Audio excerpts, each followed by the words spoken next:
everyone, and welcome to a special edition of Inside D2 Football, along with our PSAC columnist, Cary Moyer.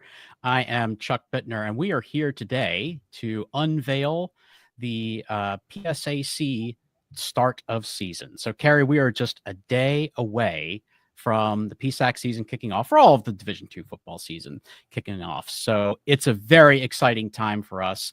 We are going to go through a pretty comprehensive preview of the full conference.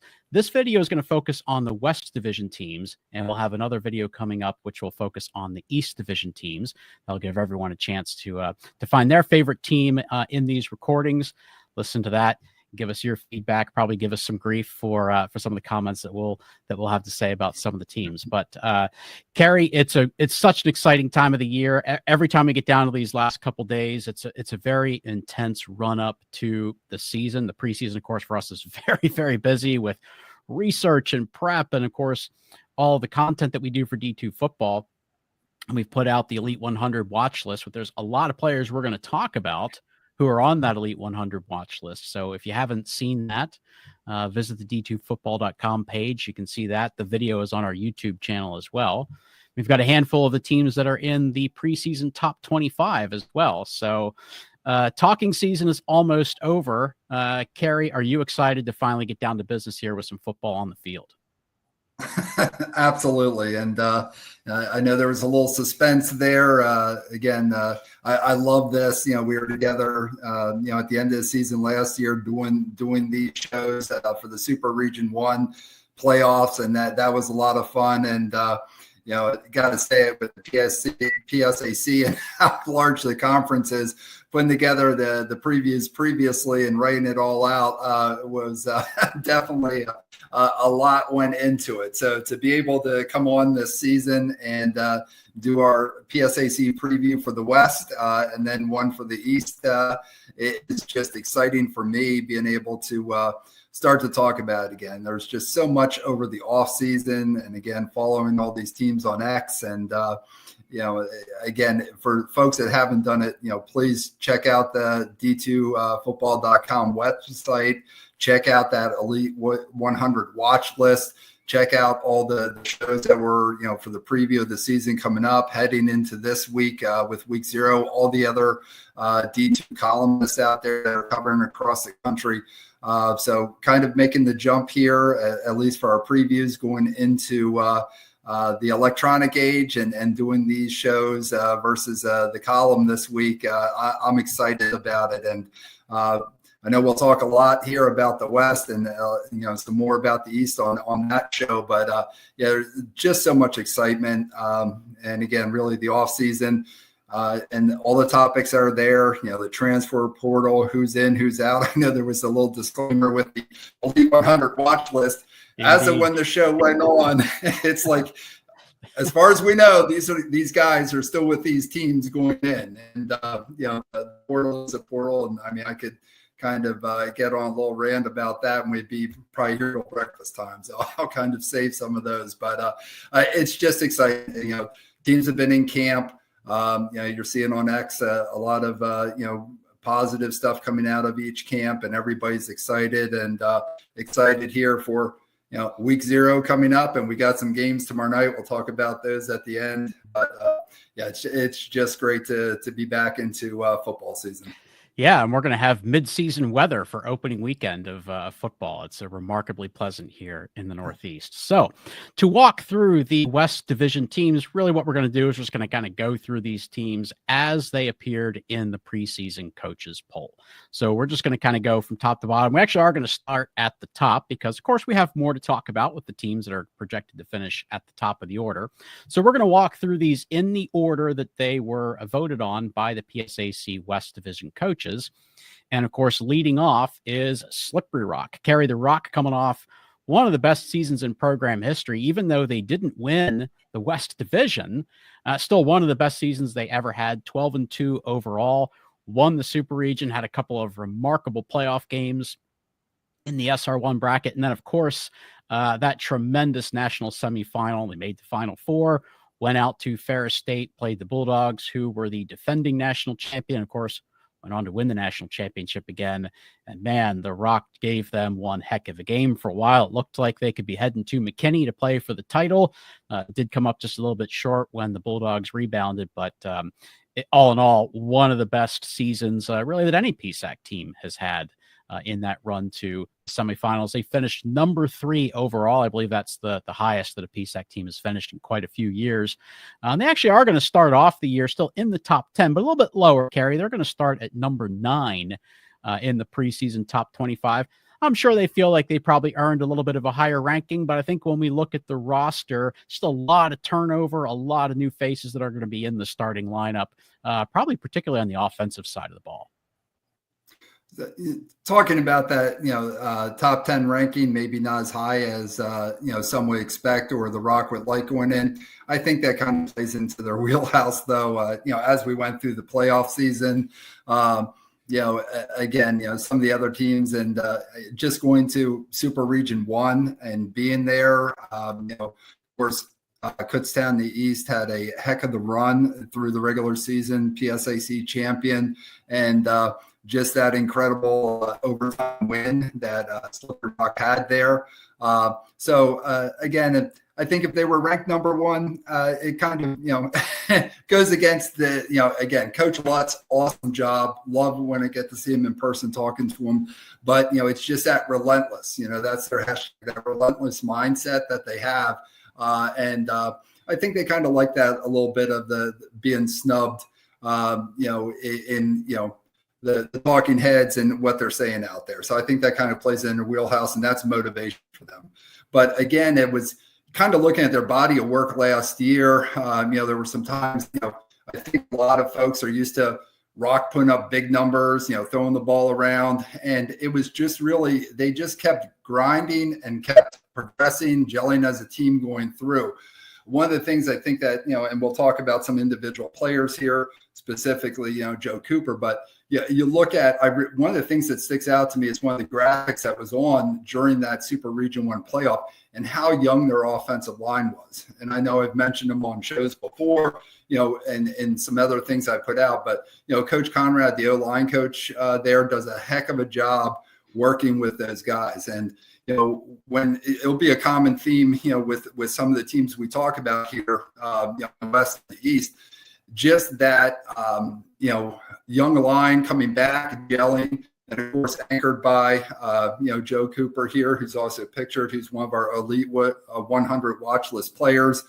A lot of talk about, does he have a future going to the league? I think it all starts up front and, with what they're bringing back on the offensive line, Coach Conrad, what he does with the offensive line, I think that's a heck of a place to start.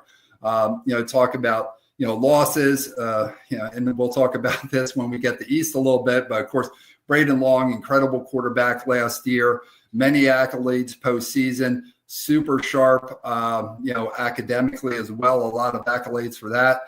So he's actually making a jump over to the PSAC East, not as a player, but as a coach. He'll be on the Shippensburg staff this year. So, again, congratulations to him making the jump from a very successful college career going over to make his start in the coaching career this year. Yeah, you and I are both offensive line guys, right? We think if you can build a team around an offensive line, you've got a really good asset there. And I think that really does play into the Rock's hands here to have a really well-established offensive line. But nonetheless, they are going to have a lot of new faces at the skill positions. One that we would spotlight is, of course, the new quarterback. Of course, you mentioned Braden Long. He's graduated, moved on. Anthony Vespo is a transfer coming in from Northern State in North Dakota. That was an NSIC program. I believe he was at Missouri Western prior to that. So he does have starting experience. He's been around the game for a couple of years. He's been in a few different programs. So we'll see how his skill set equates to the Rock offense and what they want to do. From what I've seen, I think he has the right kind of skill set for what the Rock likes to do offensively. So it'll just be a matter of getting him integrated into that offense. But he's also going to be throwing the ball to a bunch of new players, not just for him personally, but some players who are going to be looking for larger roles in that Rock offense, and a lot of guys who are going to be competing for time. But I think that those are things that probably will come together fairly quickly for the Rock. I think defensively is probably where I'd be a little bit more concerned about how quickly things will come together, because they had some really elite defensive line players that they lose from that team last year. I think they're going to be pretty well set in the back half of that defense, but they're going to be looking for some next man up type of players in that defensive line. No, definitely. And, looking back to the run they made, through the playoffs there, again, it was a very solid group. And, I know they did a lot of, word, we use here is reloading, a lot of positions last year. So we'll see how some of those guys do step up coming in. And, really it's, again, the, common thread as we go through here is, staying healthy, guys getting acclimated to the system.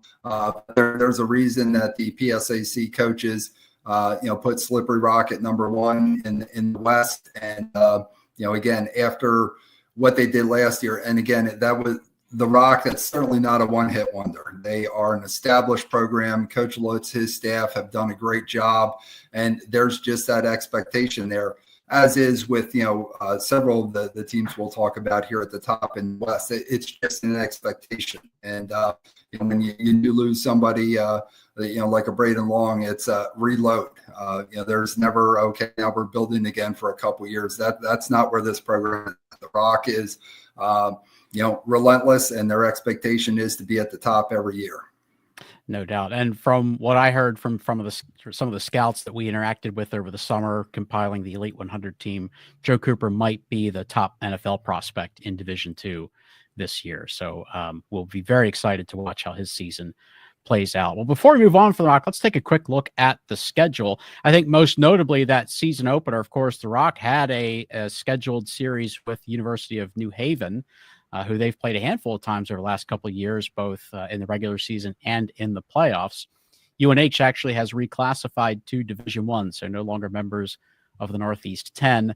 Rock felt like it benefits them better to play a Division II opponent that counts towards the playoff rankings, playoff standings. It counts towards the records. I fully support that as well. So they actually made a pivot, and they're going to play at Franklin Pierce, who's still a relatively new member up in New Hampshire. That's actually going to be a Friday night opener in week 1, so a week from this Friday night. After that, Cary, you got a couple of home games against the East Division, the crossovers, and then that big game with California is at home. And then also, when I look a little bit further down the road in the fall, they also have IUP at home. So I feel like this sets up pretty nicely for the Rock.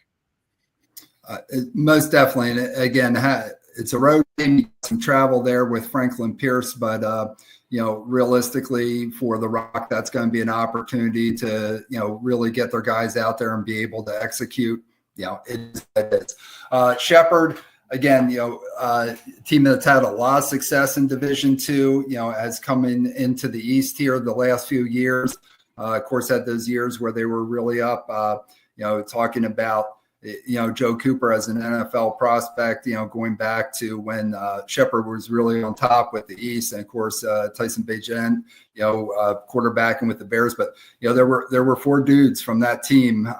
Fisher O-line, Ryan Brown, the running back. Had time with the Buccaneers. Walker, the tight end, with some time with the Ravens. So, there were 4 dudes from that team, that was Shepherd that went to the league. So again, that's the thing. And I think the number we saw with the final cuts here, the 53-man rosters were, 60 Division II guys still, on rosters in the NFL. So that's awesome. And again, Rock, has some guys there, like you mentioned, Joe Cooper, and have that potential. But Shippensburg, so that should be kind of interesting with Long coming back to, see his old teammates there. And of course, the reality is the, 2 that are always going to jump out here, especially in recent years and, for the foreseeable future is California and that game, and of course the game with IUP. And like you said, both of those games are at home.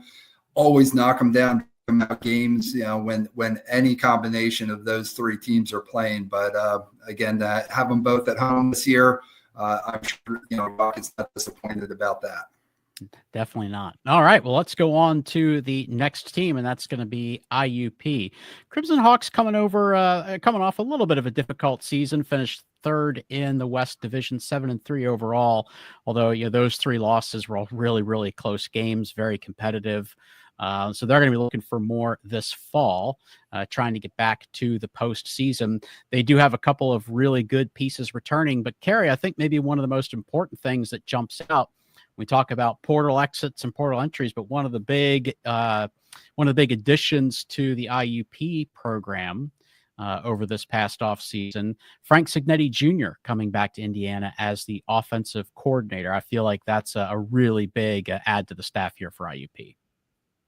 Oh, absolutely. And, I know we've been talking about it over the last few weeks, and, we have some interesting hires in the assistant positions coming in, at a couple of schools here in the West and in the East. And we'll talk about those as we go through. But, Signetti is just a name that's associated with IUP football, and that's just got to be a boost. And, just seeing the stuff of kind of going back to some of their old school roots and what they're doing, of having, a lot of the, previous guys from previous teams coming in, being around the program, things like that. It's got to be a boost. And, I think one of the other things, a young man that we talked about, a lot last year, I know I wrote a lot about him, with their wide receiver, one of our preseason, Elite 100 watch list guys, Maurice Massey, and now having a new quarterback with Reeve. So I think that's kind of going to be a thing to watch, week in, week out, with that combination with Reeve as QB1, and how many times, playing pitch and catch with Massey, and the amount of yards and touchdowns that they're going to put up as we go throughout the year. So that's just going to be fun to watch. But again, we talked about the Rock. We have Cal, IUP. It's a dogfight year in, year out. With these three schools. So IUP didn't have the results they wanted last season, but they are never out of the mix. Kind of like we talked about with the Rock. The expectation with IUP football is excellence, and they're going to be there at the end of the season, and be a part of the mix.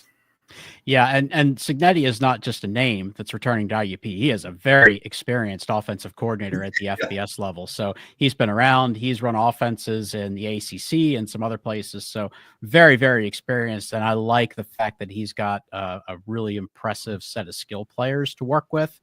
Maurice Massey is an outstanding wide receiver. There's some others behind him that are also really good players.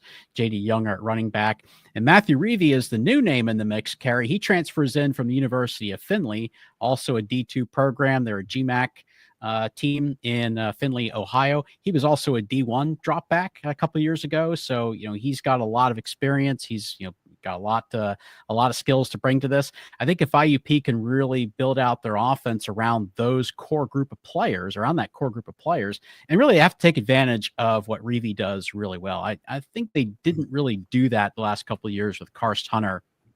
I mean, obviously IUP really believes in their system. It's served them really well, but they didn't really take advantage of the skill set that Karst Hunter has. And they really need to decide to figure out what Reeve does really well that fits within their system, and work with that to really get the most out of him. And I think that Signetti is probably just the right guy to do exactly that. I think they have a few holes to fill on the offensive line, Cary, but offensive line at IUP is typically something I'm not going to worry about very much. They crank out all conference offensive linemen almost every year. I think they'll be all right there. And defensively, they've got a lot of bodies back as well, including some all conference caliber players in the defensive backfield, including a transfer from Seton Hill, who was an all PSAC player. So I think this IUP team is really well positioned to challenge for the PSAC West Division this year. And I think if we look at their schedule, Cary, this sets up really nicely for them. Now, that first game against Ashland is going to be a tough one. They've played Ashland, I think, 4 times in the last 3 years, or 3 in the last 4. They've played them a lot. All those games have been tight. Now, IUP's won all of them, but they have been tight games, and Ashland's going to be a really good team again this year. So that's going to be a tough game to survive. I think if they win that game, Cary, you look at the next month of their schedule, you never take anything for granted here, but those are all teams that IUP should be favored to beat. And you really don't start to look at the tougher games on their schedule, particularly in the West, until we get to midseason. So I really like the opportunity here for IUP to really refine what they're good at, build up this team, and be really well positioned for the stretch run in the second half of the season. No, definitely. And, the IUP faithful certainly know about Ashland, for the other folks tuning in with us again, whenever we're talking about Super Region 1 and, who's going to be in, Ashland, traditionally has been, the last few years always in the conversation. So it is far from let's have an easy game on our schedule week 1 to, kick the rust off. No, those are knock them down, drag them out. And as you said, IUPs come out on top, but I don't expect any different this year. And no, with those crossover games, looking at the East, Lock Haven, Millersville, and then of course, Seton Hill, and then the Borough, very favorable schedule heading into, the teeth of the schedule mid-season and heading to the Rock. And then again, those 3 between the Rock, IUP, and California. So having Slippery Rock and then coming right back and having Cal the week after, but there's a very good chance IUP is going to run the table heading into that part of the schedule. Yeah, absolutely. I think that they're going to be in a great place by the time we get to midseason, and that back-to-back meetings there with the Rock in California. So, speaking of Cal, we have not yet gotten to the Vulcans, and actually, Cary, they are the defending champions of the PSAC West division, and also made a really nice run in the playoffs last year as well. So the Vulcans actually came in 3rd in the PSAC preseason coaches poll. Again, really great season last year. Have not played away from home in almost a full calendar year, and they open with the slate of home games, and we'll take a look at that here in just a second. I think, again, when you look at them being 3rd, even though they are the defending champions in this division, I think it's really just looking at a lot of unknowns, particularly on the offensive side of the football. Now, Bobby Boyd coming back at running back, he is a really good all-conference caliber player. But other than a few guys coming back on the offensive line, there's a lot of rebuilding to do, particularly at the skill positions for the Vulcans. No, and again, it kind of, taking a look at this, and we spent a lot of time talking about, Cal the last few weeks of the season when we were, going through our Super Region 1 shows. Again, Coach there doing a great job. And I think that's what it is with some of the unknowns. But again, the expectation for the 3 teams we've talked about in the West is excellent, and being there at the end of the season. And, I think, the Super Region 1 playoffs, there were some injuries at some, key positions that they were kind of battling through. And again, but, having Bobby Boyd back, I mean, he's a spark plug, for the offense, which is, no doubt, defensively, some of those, injuries, some of the guys banged up, kind of, was a challenge for him, down the stretch. But again, the expectation, for Cal is to be here at the very end. And, as we take a look at the schedule, can talk about that a little bit more. Yeah, the quarterback position, of course, is going to be really interesting. They have as many as 6 guys who are competing for that starting job in camp, but really none of them have ever played meaningful snaps for the Cal Vulcans offense. So a lot of them are young guys. There's a couple transfers in there as well that have a little bit more playing experience elsewhere, but not in this system, not at California, not in the PSAC West. So that's obviously going to be critical to figure out that depth chart, what their quarterback room looks like. I do think they're in better shape on the defensive side of the ball. They're going to be very strong in the back half. They've got some good linebackers. The defensive backfield is loaded, Cary. The 3 names that we spotlighted there, Keith Charney, Amari Thompson, Khalil Taylor. I saw all those guys play in the Ashland game last year that I went to. They are very strong in the defensive backfield. So really like how that can help carry that unit early on in the season. Let's take a look at that schedule. I had mentioned they haven't played away from home in quite a long time. They won't have to wake up the bus driver until the end of September. And I think that's going to make 10 straight home games when you go back to the end of last year, which is pretty wild. I don't know that I've ever seen anything like that. And I think that this actually is to their benefit to be able to play these games at home early in the season, given the amount of retooling that they have to do. And that out of conference game against Charleston, defending champs in the Mountain East, really good program, really good team that's kind of been on an upward trajectory. That's going to be a very tough season opener here for Cal. No, again, having them at home, definitely, they're not upset about that. And again, looking at our top teams here in the PSAC West and, their opening games, we talked about Ashland. You just mentioned about Charleston, and these are good tests to see where you're at. But with the crossover games, then again, two teams coming from the East with Westchester and Lock Haven. Having those games before they have to travel to the Rock, gives them an opportunity to start to gel and put things together.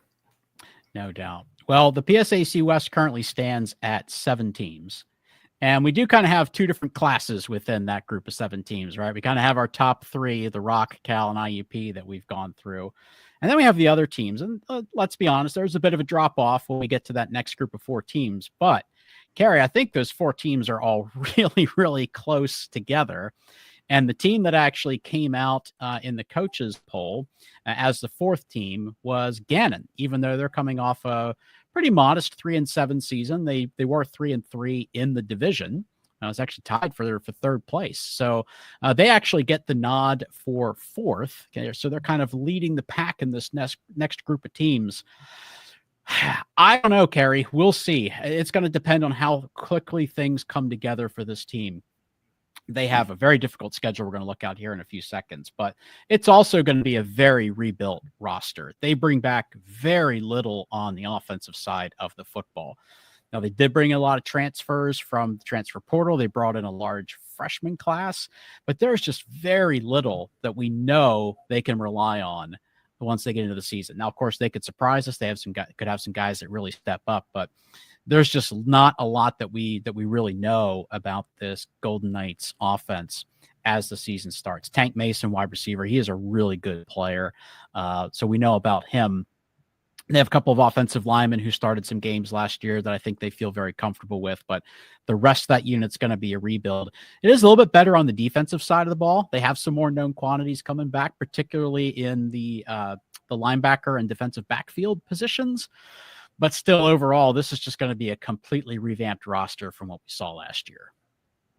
No. And I think, if you look again, we've talked about the 3 that are always in the mix with Slippery Rock, IUP, and California, PA. Out of this next group that we're talking about, Gannon was the most recent, team that was in the conversation, with being in a tie situation a few years ago at the top of the PSAC West. So, again, they've had success in the not too recent past. So again, coaching staff has to take these new guys, get them to gel early on, and hopefully be knocking on the door and maybe make some noise with the teams that we previously talked about. Yeah, I think that's one of the biggest new challenges in coaching is how quickly can you get a large group of new players to come together, find out what they're good at, slot them into the right positions. So Coach Rayburn and his staff have a big task on hand. And Cary, when we look at their schedule, it is tough. Coach Rayburn said in the preseason, I think we've got the toughest schedule in the PSAC. And I don't think there's any question he is right about that. In addition to their PSAC West schedule, which, you're facing Slippery Rock, IUP, and Cal, all really good programs. You also get the top 2 teams in the East, Kutztown, East Stroudsburg, who were playoff teams a year ago. And they're opening with Davenport and Saginaw Valley State, 2 winning programs out of the GLIAC. Both of those were 7-4 a year ago. They've spent the last several years kind of right on the cusp of being playoff teams. So this is just an absolutely brutal opening month of the season for them. So, I don't like to underestimate anybody, but I don't see a lot of wins there, certainly in the first half of that schedule with a rebuilt roster. No, you're talking about those first 2 weeks that they have, and then really running into the buzzsaw of the East with, the number 2 team, in the coaches poll in the East with East Stroudsburg, and then, Kutztown, number 1 in the coaches poll. And of course, we know, the very solid season that they had last year. So, and then running into Slippery Rock. So again, the first half of the season there, I think Coach is right there. They may have the toughest schedule of any team this season. Yeah, no doubt. Now, that's the pessimistic point of view. The optimistic point of view is Gannon is one of those teams, Cary, that seems to just get somebody every year. It seems like almost every year they win a game we don't think they're going to win. So I won't be surprised, even if they're, not in great shape after that first, 4 or 5 weeks of the season. I won't be shocked if they sneak up on somebody and get a win we don't expect them to by the time we get into October and November. I think we'd probably be remiss. We talk a lot about about defense. Football is 3 phases of the game, and they have, special teams wise, kicker, punter, and a lot of accolades, for this young man as a punter, with Bryson Costa, one of our elite 100 watch list players coming in. So, again, if you're in some tight games and you need to flip the field, from the punting end of stuff, or a reliable kicker. And I think that's one thing that's been, traditionally a solid point for the Golden Knights has been special teams and kickers and punters. So, again, that may be a difference maker in a game or two for them. It has been for them in the past. So no doubt that's a really good point, Cary. All right, well, let's go on to number 5, which was the Seton Hill Griffins, also coming off a 3-8 season, and also had a late cycle coaching change. Their previous head coach, Dan Day, resigned to go on to some other opportunities in June, which of course is a not ideal time to have a coaching change. Griffins promoted Kevin May, who is their defensive coordinator, to serve as the head coach. So kind of a big change for them to go through. I think obviously promoting somebody who's already with the program, he has been there for a couple of years. I think that keeps things pretty stable for them, but still difficult adjustment for them to go through after they've already gone through spring football. So they haven't really had a lot of opportunity to work through the normal practice routines and, all their game week and game installation with the new coaching, with a new head coach installed. Obviously they're working through those things now. From a talent perspective, roster perspective, Cary, again, a program that's really kind of been hit hard with a lot of turnover, but they do have Kyron Criget back at running back, and he's actually one of the top running backs in the entire country that's coming back this season. So certainly a good asset that they could rely on there in the backfield. Definitely. And again, one of our elite 100 watch list players. What he did in the PSAC last year was incredible. I want to make sure I get the numbers right. 1,287 yards, 13 touchdowns, top in the PSAC with that. So, again, I know you mentioned about, losing a DB to another team in the West, some of the stuff that goes on with the portal. But, having that weapon back at running back, and having a workhorse that you can rely on, and putting up those numbers in the PSAC, incredible. So, it's kind of a guy to build around. Again, a lot of question marks with, the rest of the pieces, and we'll just have to see how they gel. Yeah, and again, that's another one where quarterback position is going to be critical. They've got a couple of guys competing for time there. I do think they're a little bit better shape on the defensive side of the ball, and we know that Coach May, who's now taken over the head coaching position, we know that he's a really good defensive coordinator. has pulled off a few surprises there with his unit in the past. So I think that they have something that they can really rely on with that defense. Even though we mentioned that they did lose a couple guys in the transfer portal, still bring back a lot of guys that were very productive for them as well. So we'll see if they can kind of rely on that defense to get them through the early parts of the season while their offense comes together. Let's take a look at that schedule. Pretty much the same schedule that they had last year for the most part. Of course, they are one of the teams that does have the rare 2 out-of-conference opponents. And of course, that still goes back to Mercyhurst leaving the PSAC prior to last season. That position hasn't been backfilled yet in the conference, so that's actually created opportunities here. So that's the reason we have seen a couple of these programs with 2 out-of-conference opponents, which historically has been pretty rare. So they open with 2 Mountain East opponents, Fairmont State, who they played last year, and West Liberty. And then heading into the crossovers, where they actually did pretty well in those crossovers a year ago, Cary. Those were two of the wins that they pulled off. They won at Bloomsburg and won at home against Westchester. And then, of course, business really picks up. They've got that really difficult stretch there in the middle of the season where they have to play IUP, Cal, and Slippery Rock all back to back in that 3-week stretch. So that's going to be a really difficult part of the season, but then they close with a couple of opponents that we think they can match up with. So there's some opportunities to get some wins there as we get into the latter half of the season. So that will be the Seton Hill Griffins season. And then let's go on to Edinboro. And again, this is another team that had a coaching change that I didn't quite expect. Jake Nolf stepped down from his position at the end of the season. I think they did really well with hiring Matt Scott to come in to lead this program, Cary. He has some previous PSAC ties, but he actually comes to Edinboro from the University of New Haven, where he was the defensive coordinator. And I know that you know from watching some of those UNH teams, because they intersected with PSAC teams quite a few times, the Chargers could play some defense. He had some really outstanding defensive units up there in West Haven, and he's got some really good tools to work with to build out his first defense here at Edinboro.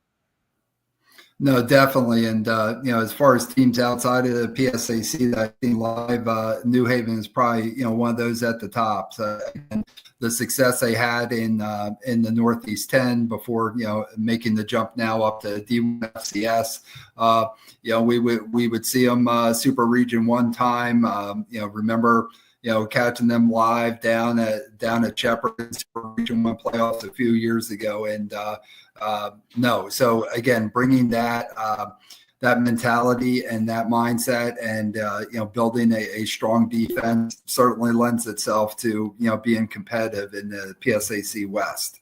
So, again, like you said, a great hire for the borough. Yeah, defensively, I think that will kind of be their strength, certainly early in the season.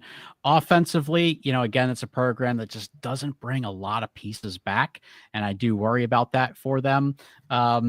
It also just was not a very explosive offense the last couple of years. So, kind of trying to find some of those guys who are really going to be the players that step up. We just don't really know who they're going to be yet.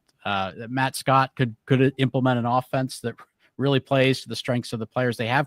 We just don't really know who those players might be yet. And again, quarterback position has to be replaced. So running back is also a big need that they have. So we just don't know exactly what the Scots will have in the early part of the season, but we look for a really good defense. And I really like their future there with Coach Scott running that Edinboro team. Give him a couple years to recruit, build out the defense that he wants to have, and put the offense in the hands of a good offensive coordinator that he can really believe in to run his system.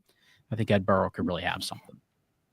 All right, well, let's go on to their schedule, and we'll talk about what this looks like for them. Again, a couple of really difficult crossover games for them. They're actually playing East Stroudsburg in week 0. We'll spotlight that here in a little bit, and then come back home when you play Kutztown, and then Bloomsburg as well. So it's a very difficult opening stretch for the Fighting Scots before they even begin to get into their West schedule. No, so and absolutely, like you were saying. So we'll get to see them, here in week 0 as they travel east to East Stroudsburg, and again have been to night games up at East Stroudsburg, and what they've done with their new lighting system up there at Eiler Martin Stadium, the light show stuff. it's a great atmosphere. And so we'll get to see, that's our one game here in week 0 that it's PSAC versus PSAC. But again, as far as your first 2 games that you're drawing there, you're drawing the top 2 teams from the PSAC East. I did see Edinburgh live last year with their game when they traveled to Kutztown. They'll have Kutztown at home this year. And they had some surprises with some big games in their schedule last year and some wins. And then I kept with each week I was like, okay, they're there, and then they had a couple backslides. But we'll see. Again, it's not advantageous, trying to get your system to gel, but we'll see what the borough has heading to East Stroudsburg, and then in week 1 having Kutztown. All right, and let's bring this to a close by taking a look at the final team in the PSAC West Division. That would be the Clarion Golden Eagles. I'll be honest with you, Cary, when I kind of dug into this and looked at this kind of group of 4 teams that we talked about, I don't think Clarion's a last place team here in the PSAC West, especially when I look at some of the other teams that we think that they're going to match up with in that kind of group of 4. I think they've got more working for them. I think they've got more coming back and more that they know about their team. They have their entire offensive line coming back from last year. All 5 starting guys who are projected to be in the lineup on opening night. They all started most of last season. They've got a couple of guys who were even on the all PSAC team last year. Their quarterback, Anthony Gashero, really good player, probably a name that didn't get talked about a whole lot. Of course, on a team that's 3-8, but he's a really good player, scored a lot of touchdowns for them last year. And then on the defensive side, they've got a lot coming back there as well. So I kind of feel like this is a team that might be a bit under the radar in the PSAC this year, Cary. No, and again, you got to look too with Coach Monica, no stranger. I mean, looking at the graphic, he's in his 4th season now at Clarion. Of course, had a very successful run in PSAC East previously when he was at Kutztown. You're talking about the quarterback. I got to see Clarion live in crossover action last year, early in the season, and I was like, okay, this guy's a player, and he is truly an athlete. He's a complete quarterback. He's able to beat you with his arm, and he's able to beat you with his legs as well. So that provides opportunities for that offense. And defensively, they the last few seasons they've been very tough up front. Some of the D linemen that they had, but Buzzle, the linebacker, a name that I remember coming up week after week on the defensive side of the ball for Clarion. And I know have some folks from that follow along, Clarion faithful with the column and my posts on X, and it was there were a lot of weeks there. I was like, yep, Clarion's my pick to win this game, and it was kind of like they were kind of like the team of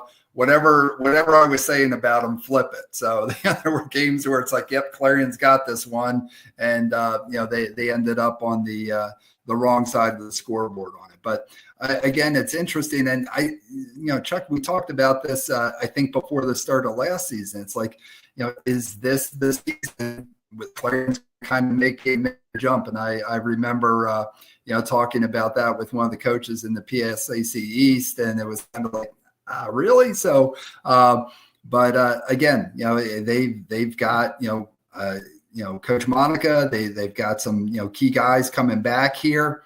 Are they really going to be at the end of the season where they're at in the coaches poll? So again, whatever I say, go opposite with Clarion, but I expect them to make some strides. I do too. Like I said, I don't know what their ceiling is, but I kind of have a feeling they're not a last place team this year. And I think the schedule kind of supports that. When you look at that first half of the season, there's winnable games in there. I expect them to match up with Wheeling. Now, Wheeling's a pretty good team, but I expect them to match up with them and possibly take a win there.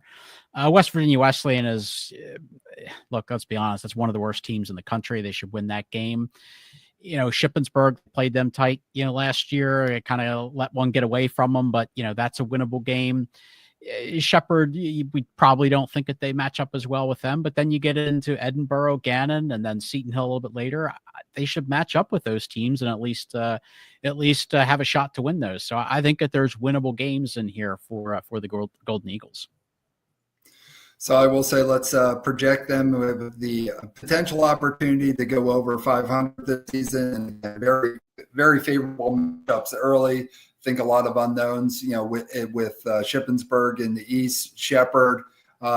There's, kind of like we talked about with some of the other teams, a little bit down maybe, but the expectation is excellence there. But yeah, it's more towards the back half there when they kind of get into the buzzsaw, with exception there when they've got to take on the Cal and the Rock and IUP, and then of course their crossover team to end the season with East Stroudsburg, who we expect to have a pretty successful season, at least at this point heading in. No doubt. All right, well, let's kind of bring our PSAC West preview to a wrap. And as part of doing that, we want to mention, we had actually kind of hinted a couple times that currently it's still at 7 teams in the West Division. That will change in the not too distant future. It was announced this past summer. Lackawanna College, based in Scranton, will be reclassifying. They're currently part of the National Junior College Athletics Association. They're going to reclassify to NCAA Division II, and they have been invited to join the PSAC. It is expected to happen as early as fall of 2026. And Cary, from a football perspective, it's a junior college program, but it is a very successful junior college program. Their head coach, Mark Duda, has been there for over 30 years, his 26 winning seasons. When they join Division II, he is going to be one of the winningest coaches in Division II football on day one, over 200 career wins. So I'll be very curious to see how that translates to Division II. It's obviously a completely different model, but they have a program that works really well for them. So obviously a lot of milestones for them to get through as an institution just to get to NCAA Division II. But should be a very interesting addition. And I don't know that we officially know this yet, Cary, but the expectation is that Lackawanna will be in the East and that we will most likely see Lock Haven slide over to the West for football.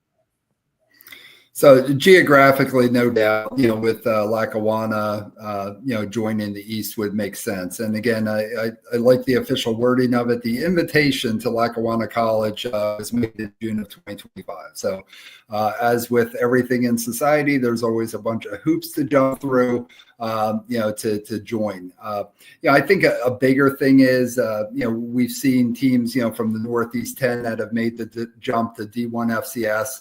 Of course, we talked about the hole in the PSAC West with Mercyhurst making the jump. And I know that always draws a lot of attention with the Mercyhurst. I mean, I don't quote me on the exact number, but their last season in the PSAC West, I think they were averaging giving up 50 points a game. So of course, it's always the why isn't Slippery Rock, IUP, California making the jump? But it's really, and when you look at this too with the Lackawanna piece, it's much bigger than football. So, right. When you look at like a Mercyhurst making the jump, but and making that D1 FCS jump, it's all athletic programs included, ice hockey on down. So, with Lackawanna, again, from my perspective, being from football world, I certainly know about Lackawanna. I know they get dudes. And again, no disrespect to any coaching staff out there, but if you don't have the dudes, you're not going to be successful. They got dudes. Again, it's a little bit different,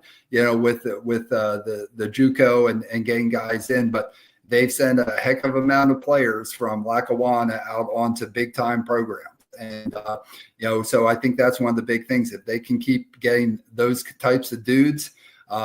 But when you've got a coach that has that experience and has a staff that has that experience, I'm excited about, what they're going to bring into the PSAC from the football perspective. But, talking about the PSAC, 75 years now for the PSAC, there's 18 schools. We don't always talk about them because, we kind of focus on the football piece of it. Of course, Chuck, you'll remember back in the day, Mansfield's part of the PSAC. They play a sprint football schedule now. The University of Pitt Johnstown is in the PSAC, does not have a football team, but just look at some of the recent additions that we've had with Gannon back in 2008. Seton Hill was 2013. Shepherd came in, a very successful D2 program in main sports, but brought a lot of with them to the football realm in 2019, and then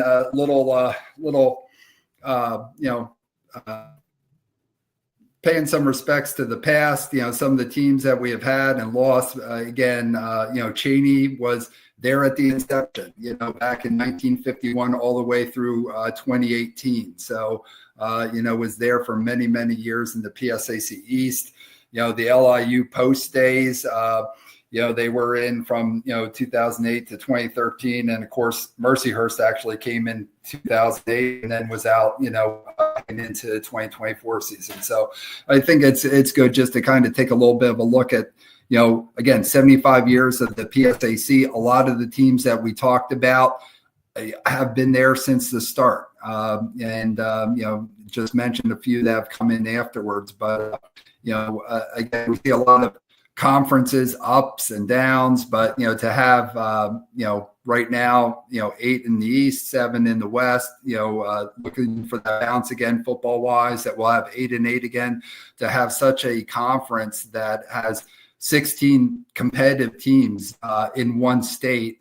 Again, I know we do have some out-of-state players coming in, from the Ohios and, other places like that, nationally. But again, I think it's just incredible, and it speaks to Pennsylvania football. And, I've had a lot of background with the history in Pennsylvania high school football, but to be able to field 16 competitive Division II teams in the state, at the end of the season last year, with the teams we're talking about that were in the top, Kutztown and Slippery Rock and California and East Stroudsburg, I kept putting it in my column each week of what the win percentage was of those teams at the top.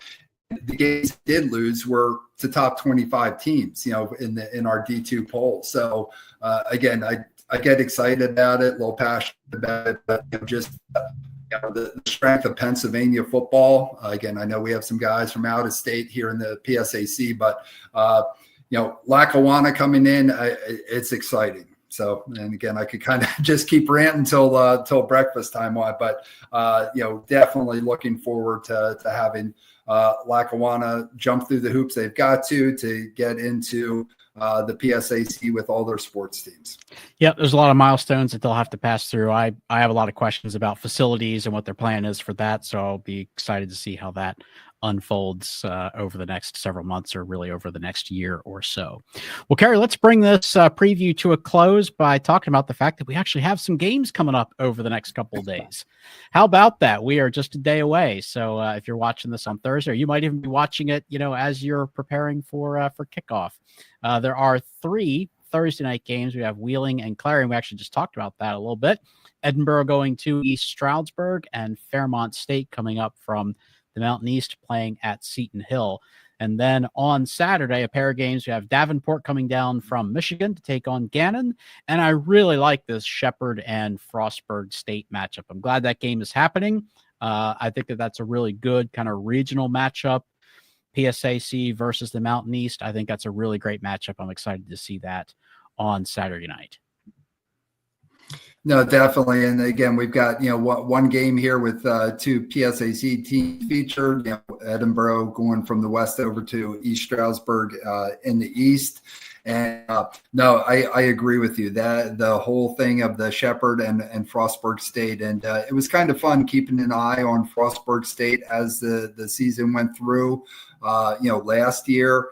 And, they were really kind of knocking on the door, with, potential opportunities, possibly with super regional. So, I think that's going to be a great game. It's going to be a great game to see what Shepherd has. And, again, definitely have to, keep, Edinburgh going to East Stroudsburg as my most focused game here for week 0. But the next game that I'm really super interested in is seeing Shepherd at Frostburg State. All right, so that's going to be our schedule for week 0, and then of course, once we get into the normal game week routine, you will be able to see Cary and his column every week on the d2football.com website. From time to time, we may try to do some mid-season updates when we've got some really big things going on. We have a lot of things happen at D2 football. Cary and I both have a lot of responsibilities, but if we have some opportunities during the season, perhaps we'll come back and give you maybe a mid-season report card on how things are going. And of course, we will be back for the playoffs when we get into November. So, Cary, thank you so much for jumping on with us to talk about the West Division. We'll also be doing the same for the East. So if you haven't seen that video yet, by the time this one's done, the East one should be out there as well. So hope you get the opportunity to enjoy both. And I thank everyone for watching, and we'll see you all again very soon.